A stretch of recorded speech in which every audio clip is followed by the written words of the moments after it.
Necromancy, RuneScape's newest skill. You might be imagining something like prayer or summoning, where you summon ghosties and ghoulies to do your bidding. But what if I told you that Necromancy isn't just RuneScape's newest combat skill? What if I told you it was RuneScape's newest combat style? That's right, out with the combat triangle and in with the combat square? You start out by visiting Draenor Lodestone and trying to enter this very inviting looking portal.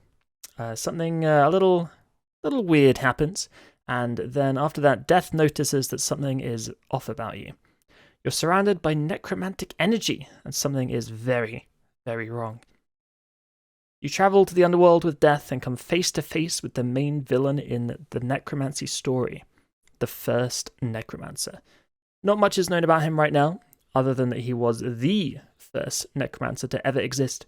But over a series of 7 quests that drop with the release of the skill, his story will be revealed, and, well, as he becomes stronger and stronger at Necromancy, you'll put a stop to his evil plans.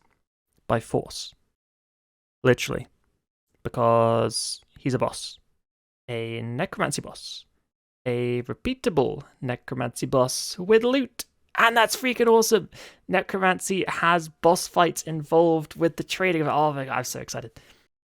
After your introduction with the first Necromancer, you find yourself in the city of It's been around for so long that nobody can remember its name anymore, and it is far and away the most beautiful place in the entire game, and it's absolutely gorgeous. Like, look at it! Oh, it's so pretty. And this is, the clips we have now are before it's even properly finished. Like, it is absolutely gorgeous. I love it. This place will act as your necromancy hub, and this is where you'll first learn about rituals. So rituals are a core part of the necromancy skill.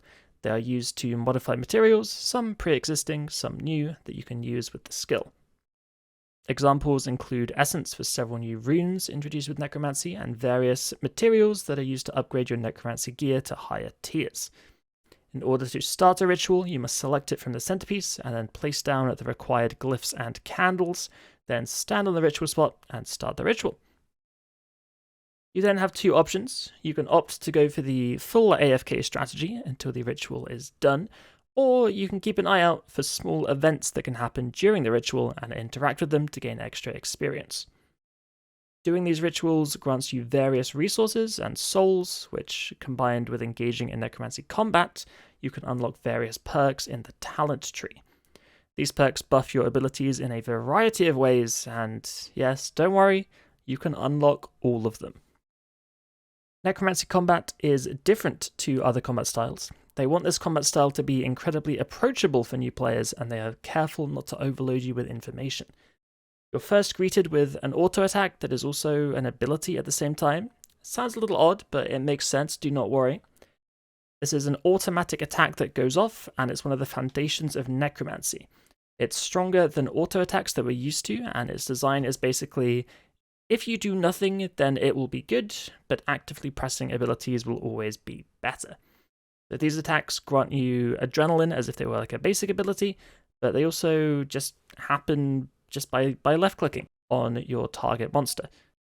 And secondly, in the first few levels, you will unlock a couple of other abilities to be used in tandem with your auto attacks, and these give you a couple of different types of stacks that enhance certain other abilities based on the number of stacks you have accumulated. So for example, you use one ability, you generate a stack when you use it, then you use another ability which essentially kind of pops those stacks, and it has enhanced effects based on how many stacks you have. One special thing about Necromancy is that it will never splash. It's similar to the Berserker Demon's Strong Guard mechanic, but for everything in the game.